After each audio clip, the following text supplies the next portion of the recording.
കേരളത്തിൽ കഴിഞ്ഞ തെരഞ്ഞെടുപ്പിൽ 18 പേര് ഇവിടെ നിന്ന് ജയിച്ചു പോയി.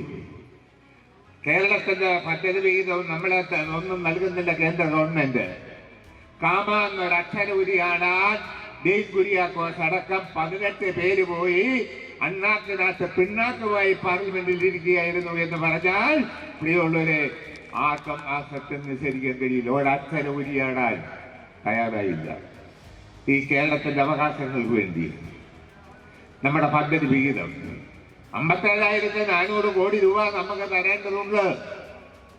തരുന്നില്ല, ഔദാര്യമല്ല. നരേന്ദ്രമോദിയുടെ പിതൃസ്വത്തല്ല നമുക്ക് തരേണ്ടത്. ഈ രാജ്യത്ത് നിന്ന് നികുതി സംഭരിച്ച് കൊണ്ടുപോകുന്നത് നമ്മുടെ പദ്ധതി വിഹിതം, അർഹമായ നമ്മുടെ വിഹിതമാണ്. പ്രിയമുള്ളവരെ, ആ അർഹമായ വിഹിതം നമുക്ക് നൽകുന്നില്ല.